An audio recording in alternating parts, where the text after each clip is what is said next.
Hey guys. So, I just made it back from almost 2 weeks. I made it through 7 of the 9 ceremonies, but I just couldn't do the last two. But I was watching the footage last night, and I realized there was some stuff I left out, or maybe didn't get recorded on the SD card, or whatever. So I really wanted to fill in the blanks, kind of from start to finish. So you all saw where I was when I left. I think I was sitting right here, and I left, and I was just really busted, really busted. So I took off, and we went to Cusco, which was amazing. I mean, the shamans were so beautiful and so comforting and so helpful, and just like a magical experience. So I'm going to take you through ceremony by ceremony. So ceremony 1 was terrifying. Terrifying. I was not ready. I was so scared. It was all like inside a carcass of a spiny shell. I mean, I literally went to hell and was forced to look at how bad I treated people and how like ungrateful I was and how like many gifts I had that I didn't appreciate, and that I mean, it was just so brutal. But I mean, I made so many close bonds there over that week. Like, I mean, some of the closest friends I've ever had in my entire life.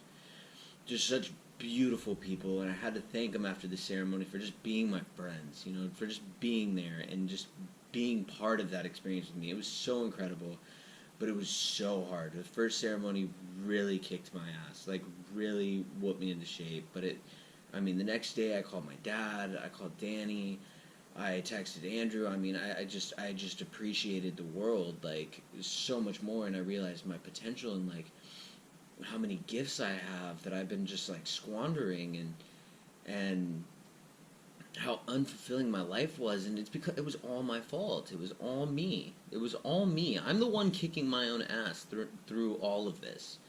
Like, I'm the one that's doing all the physical damage, all the mental damage, all the terrifying shit. That's all coming from me. Like, it's not her torturing me. It's her showing me how I treat myself.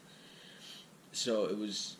I mean, that realization came later, and so yeah, ceremony 2. Well, first ceremony I asked for just like inner peace. I just wanted peace with myself. I didn't get it the first ceremony. Second ceremony, I asked for like emotional like connection. I wanted to be able to connect with my emotions and feel again, and like feel like a person, not just like a dead, sad, empty shell, a carcass of a human.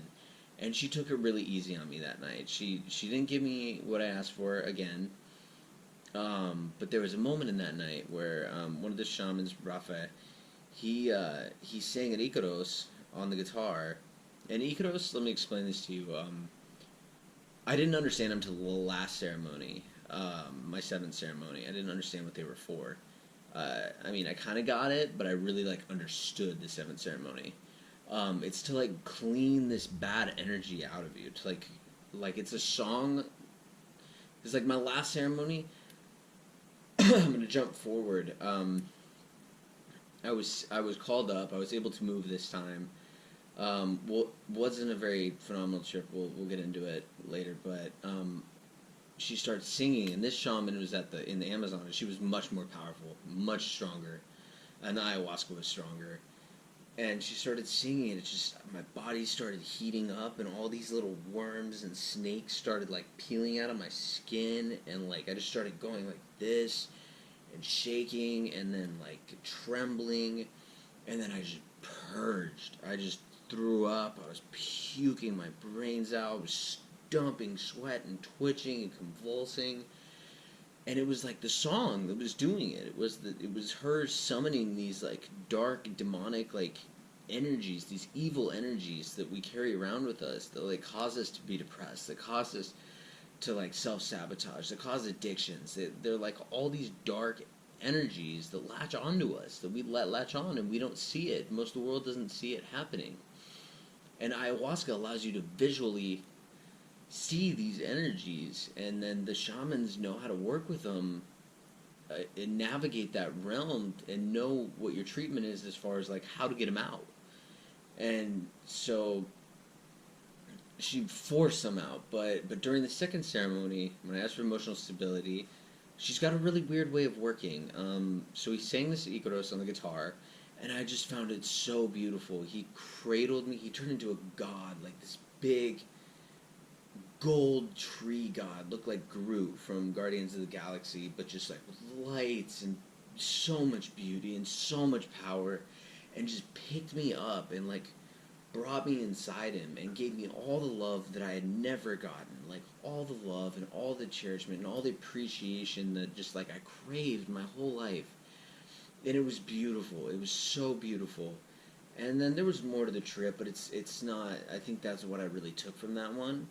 And then we're in silent meditation 48 hours later before the third ceremony, and he sang that same song, and I fell apart. I just fell apart. I just broke. I was just cried for over an hour, just bawled hysterically. And Sean, I forget her name now. It kind of fucks with your brain a little bit, but she came over and was just like hugging me, and I mean it's just this meditation, and I'm just like losing my shit. And so I went into that trip, and it was a beautiful trip, and I can't describe to you how strong this stuff is. I mean, it is so fucking powerful. It's multi-dimensional. I mean, there is spirit realms, and it's all cognitive. They're all aware that you're there. Like, you open doors, and you see these things, these creatures, or these divine beings, or dark beings, and once you see them, they see you. And you're, like, susceptible to their energy, and they can give you good energy or bad energy, and the shamans have learned to live in the light and like appreciate the plants and learned how to rid themselves of bad ones, but bad ones can still latch onto me. So the third ceremony, I got everything I asked for and more, all three wishes. I forget what I asked for the third ceremony. What was it? Oh God, it'll come to me. But yeah. So, and then I did the toad. I think I went through that already with you guys. But then I go to the Amazon, and the fourth ceremony was with the new shamans and a new group, and I felt pretty uncomfortable there. I didn't like the Amazon very much, to be honest. I mean, it's beautiful and majestic, and like it's precious, but it was just a different group. It was a lot bigger. It was a lot less personal. I didn't connect as well with the people there. Me and everyone at that first retreat were so tight-knit and so bonded on such like a cellular level. Like that, I mean, we're all emailing right now and stuff like that and just talking to each other and just seeing how everybody's doing and how, like, whatever. I mean, and I'm going to go see a bunch of them in Norway and stuff like that. Like, you know, it's just, the bonds you build is just unbelievable. But, the fourth ceremony in the Amazon, or I guess that'd be the fifth ceremony because I did the toad and the San Pedro. So the sixth ceremony, I got crushed. I went there with the intention of just like curing a lot more things. So I told them basically a lot of my story, and they're like, okay, we're gonna try to work on as much as we can while you're here and stuff like that. And so I'm not really sure the intention that we set into it with, but I mean, I was so far gone in that thunderstorm. The sky was just breaking open. I mean, there was so much raw power. I mean, that was the hardest I've ever tripped in my life. I mean, polyfractals all over the place. The universes were just like mending together, planets colliding. I mean, flying through the galaxies. I mean, I was underground in floating palaces made of light and energy with these beings that were like guiding me and directing me and telling me to do all these things, and it was unbelievable, like how I didn't know that your mind could come up with such things. Like, it was so raw and just energetic and powerful. And but it beat the fucking shit out of me. Like, it kicked my ass so hard. Like, there are just no words. Like, I want to like break down and cry. It hurt me so bad. Like, I mean, physical pain. I felt like just a bloody heap on the ground for. I was tripping till 6 or 7 in the morning, and we took it at 7, so 12 hours. I mean, and I just was so defeated and so wounded and so hurt. Like, I just felt like somebody just kept beating the shit out of me and wasn't respecting the tap out and just crushed me into the ground. I'm just like a heaping bloody mess of like just done. Just couldn't move, couldn't get up, couldn't talk, couldn't ask for help. It was so devastating, like so scary.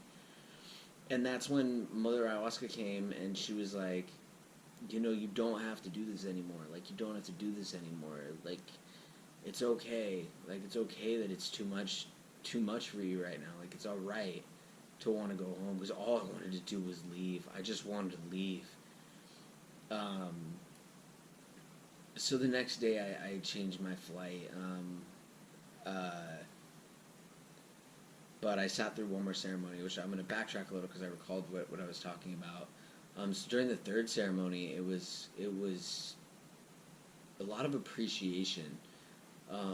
She took me to this like galactic scaled universal museum, but just full of like this architecture that was such a cosmic scale, but it had no binding foundations. It was all free floating, and there was so much art and stuff like that. And there was even a little picture from Italy, and I was able to appreciate the artist's like subtlety in it and stuff. And then I was able to realize that I'm the intensity. Like, I'm the fucking big, you know, pillars of creation and those galactic, like those cosmic nebulas. Like, that's my art. Like, that's what I am.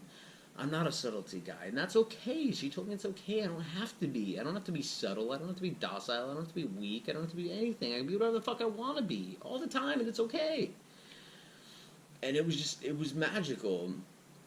So I called my dad after the seventh ceremony, or the seventh ceremony, and I was talking to him about changing my flight because I was just so worn out and just so exhausted and hadn't slept, and mosquitoes were eating me, and I just fucking hated it.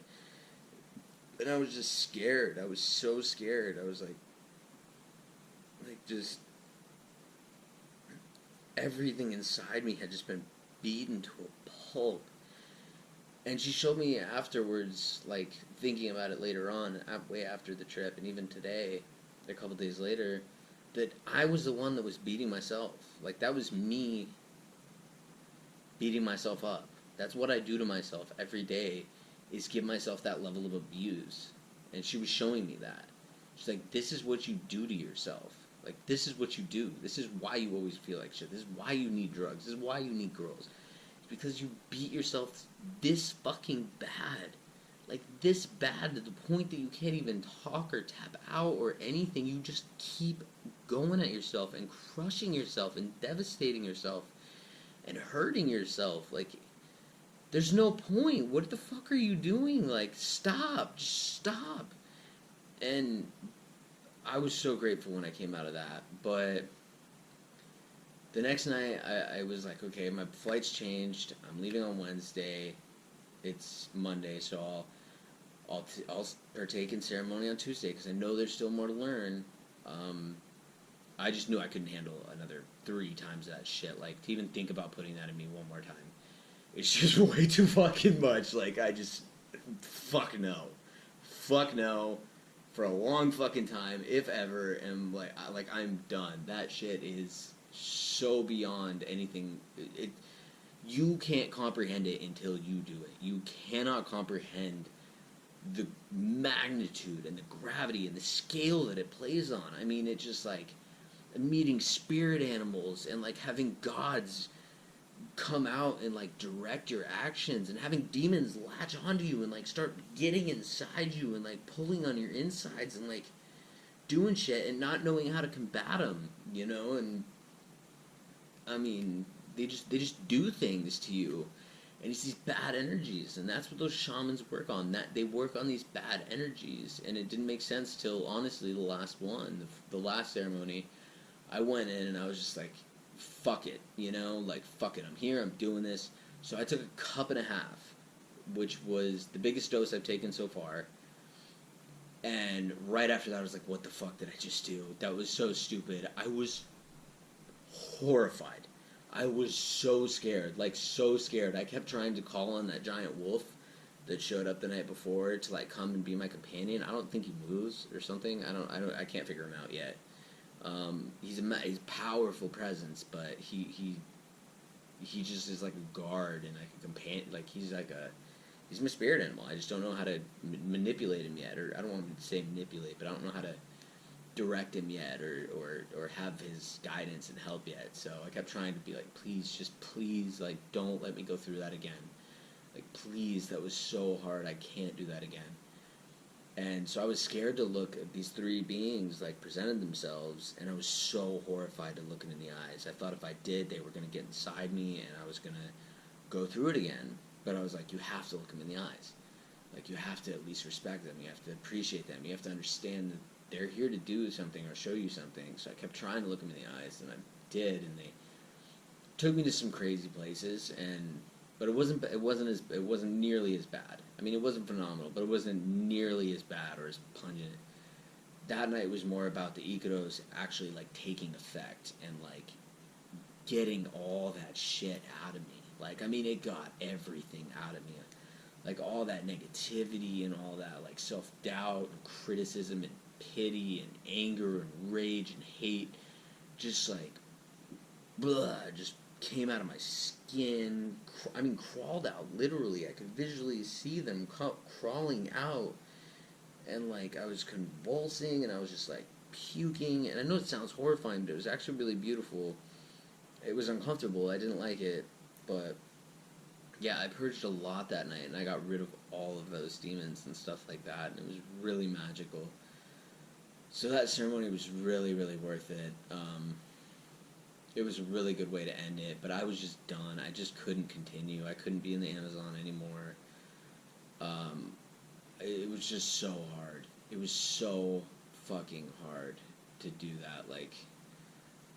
Like just the physical fatigue from being in the sun, and the bugs, and the fucking scary shit, to the psychological, like, I mean, that stuff drains you. I mean, it's like dumping liters of battery acid into your brain. It's just like kicks it into such high gear with such overdrive and such intensity that you're just so beat and so tired, and then emotionally you're just like on a roller coaster. You're just like, I lost my kid, I'm a drug addict, I was a bad person, like I hurt people, I don't know what I want to do with my life. And she showed me a lot, but it's like still so draining. Like, I realize now, like, what I need to do with my life is not what I've been doing. Like, I gotta quit my job. I'm gonna finish my major just because I'm almost there. Why the fuck not? But then I'm gonna go into like counseling. I think I want to help kids that have gone through what I've gone through in my life, like all the traumatic events. I made a really good friend there. He's an old guy. He's actually from Long Beach, so we're gonna meet up as soon as he gets back next week. But we talked for hours. I mean, hours and hours, and just so much love and like appreciation and understanding. And he had it too. I mean, he got everything he wanted. He spent 4 hours with Mother Ayahuasca learning how to fight demons. So he was like in demonic jiu-jitsu class. I don't know. It was crazy. And he's this older guy. He's there supporting his kids and stuff. But he's like, I'm done with psychedelics. Like, I'm just done. You know, I don't need this anymore. And, you know, I've learned what I came here and learned what I needed to learn. And that's it. And I'm like, you know what? Me too, man. Like, me too. Like, I learned and I experienced and I grew and I appreciate everything. And it was so beautiful. And I'm just so grateful that I got to have that experience. But like, I don't think that I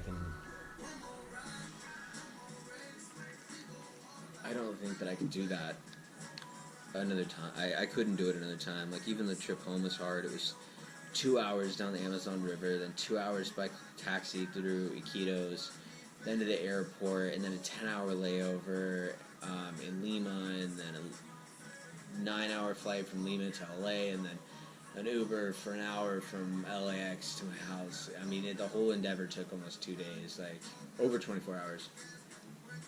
And it was just like, but I feel so gifted and so like renewed. Like,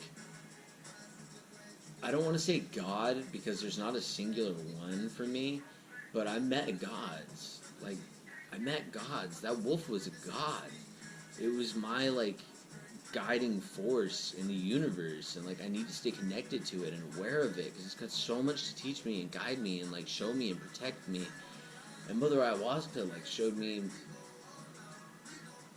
all the bad things I do and all the things I need to cut out, like, all the sex with these random women, like Jeanette, she's beautiful, and she's so precious, and she's so sweet, and she's so kind and giving, and she doesn't bug me, and it's like, I have no right to treat her anything less than perfect. Like, she is just a great person, and I don't need to be fucking these 30 other girls a week. Like, I just don't need to be doing that. I'm just inflicting pain on people, and I'm done with that. I'm done. I don't want to do that. That is not appealing. It's not fun. It's not fulfilling. It's not serving any form of a purpose. I mean, it, like, masks the fact that I'm upset, but then it amplifies it later. So it's like, it's bad. It's bad. It's bad behaviors. It's that bad energies that get in you. These bad little things that latch onto little parts of you. I mean, that just, and you gotta shed yourself of them, and you can't hold on to them anymore. And so I got rid of that one. I mean, I got rid of a lot of them, and the stigma I had with crying and being emotionally vulnerable and being scared, it's okay now. Like, it's beautiful. Crying is a form of purging. It's a form of getting those negative energies out. And, like, and I'm okay with it now. I don't give a fuck about crying. Like, I just want to be a good man and, like, give what I can back. I still want to make my millions. I'm still human. I still want to be comfortable. But I want to find a fulfilling line of work, a fulfilling meaning. And she showed me a lot of what that could look like. And I'm going to pursue it. I'm going to pursue it. And if I fucking hate it, she says, you quit. You quit. You don't have to do anything forever. She's like, you don't have to do shit if you don't want to do it. She's like, I can pack up and go sleep on the beach for the rest of my life if I want to. She does not care. As long as I'm happy and I'm not hurting anybody or myself doing it, and I find purpose and meaning in it. It's far more complicated than that. I'm doing my very utmost to explain it to you, but yeah, they tried to talk me out of leaving a little bit, but some people thought, that's my journey. From a business standpoint, I understand they don't really want me to leave, but I don't think maybe not. I don't know, but I couldn't continue.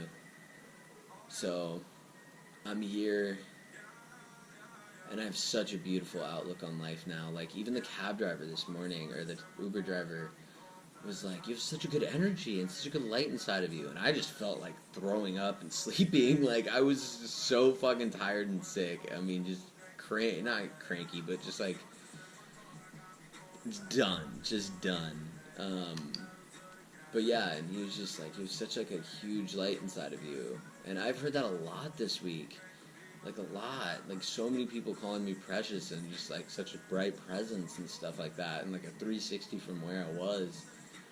And, life is beautiful. Like, I came home and did my laundry, even though I'm tired, but it was, like, rewarding. Now I have clean clothes, and, my house is pretty, and my roommate's gonna come home, and I get to say hi to him, and, just see how his week was. Not just be like, oh, blah, blah, blah, talk in his face and tell him all about my shit. No, I get to be like, how are you? Like, how are you doing? Like, how is your life going? How is your adventure, Because it's not about me. It's not about me. I gotta take care of myself, but it's not about me. And that's like the greatest misconception, I think, in the world today, is that everyone thinks it's about them. And it's not. It's just not, and you won't find any happiness thinking that way. At least I didn't. All I wanted was my boat and to get away and to, like, run. And I don't have to run anymore. I was given the gift of, like, being okay with where I am and who I am and what I do and what I stand for. Like, I got self-love, I got self-love, I got spirituality. I don't want to say, I don't like religion still, but I got spirituality. Like, I visited those dimensions where those gods exist. I mean, I saw them, I talked to them. I mean, they're there. They are fucking there. They are real. They are tangible. Reach out, shake your fucking hand. Like, they don't function on the same level as us, but they're there. Like, they're there if you're enlightened enough or connected enough to see them. Like, they're there. And they'll help you. And, you know, if you dwell in the negative too much, they'll hurt you. They'll hurt you. Like, there's some nasty shit out there. There's some monsters in the blackness that you just gotta run from. Not run from, but, like, you gotta face them and shed yourself with them. You can't run from them. They can't be dodged. But I'm rambling. This sounds like the ramblings of a lunatic, but it was what it was. And it was really... I'm just so happy to be home. I'm so happy to be home. I couldn't bear the thought of drinking that again. I mean, I'm just so ready to be done. I got everything I wanted, plus so much more. I just could never explain it to you. Like, the words don't... The human language, no matter what language, isn't powerful enough to convey the meaning behind what we just did. Like, it's just not strong enough. There's just not enough vocabulary or energy behind the word to portray the things that happen in that realm. It's magnificent. It's magnificent. It's so godly and cosmic and just unbelievable. But it's scary. It's scary and it is hard. It is so hard. Like, so hard. Like, so fucking hard. But so worth it if you were as tortured as I am. Like, so worth it. I'm in no hurry to do it again. At all. But I don't know. I really hope that I got enough information for you to understand kind of my journey and see some of the transformation. I wish I had gotten more. There were just times where I was too tired or couldn't find the time, or just people were around where I couldn't find time to do this, which I regret, but it was part of the journey. It was supposed to happen how it happened, and it couldn't happen any other way. So it was incredible. It was incredible. And now I just got to implement it in every facet of my life. And I got a really good understanding of how to do that. Like, a really good understanding of how to do that. And that doesn't mean hide or worry about disappointing somebody or something like that. It just means do my best. And it just means help people and bring new purpose into your life and just keep implementing things. It doesn't mean hide from anything or be afraid of anyone or anything like that. It just means love yourself. If you love something, do it. If you hate something, stop doing it. If something causes you pain, don't do it. If something gives you joy, do more of it. Like, I don't know, I sound like a fucking lunatic. I've been on drugs for 2 weeks, but it's like I'm still so connected and cognitive of where I was and what I was doing and how I was doing it, and I'm just still so attached to it. Like, it's become permanently part of me. So I don't think I'm ever going to snap out of this unless I just go off the deep end and decide, like, fuck everything. I feel like being a miserable person. Like, that's the only thing I can think of that would pull me out of this, which wouldn't make any sense ever. So I don't think so. But it was magical. It was magical. I really preferred Cusco. I amend my original statement from saying the Amazon or Iquitos is way more magical. Iquitos is just wilder, which I liked. It was a nice change. But Cusco is where, like, it's calmer, it's more poverty-ridden, so the people really appreciate what they have. In Iquitos, they're always trying to kind of get up on you, like, pull one over on you, and I didn't appreciate that very much. I didn't like that. But, yeah, Cusco was unbelievable. Like, unbelievable. I found such a spirituality there, and I mean, I believe in gods now, and demons, and that dog, they're that hound. I mean, huge wolf, man, this huge wolf, just, I can't believe he just showed up just like that, just like, boom, here I am, like, this is me, I'm here to guard your realm, like, I'm part of you now, like, forever. And it was just incredibly powerful. I mean, he didn't talk, he didn't say anything, he wouldn't speak, but he was just, I just knew. It was like this.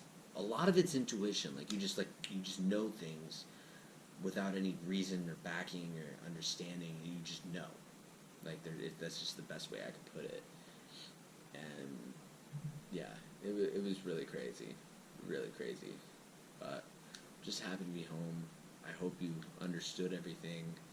I'm sure I left a few things out, so I'll probably add a couple more things to this before I do the final edit. But yeah, that I'm home. I'm safe. I feel great. I'm really tired, but I feel great. And it was just a joyous, beautiful, beautiful experience that I got to have. So, thank you for joining me for the ride.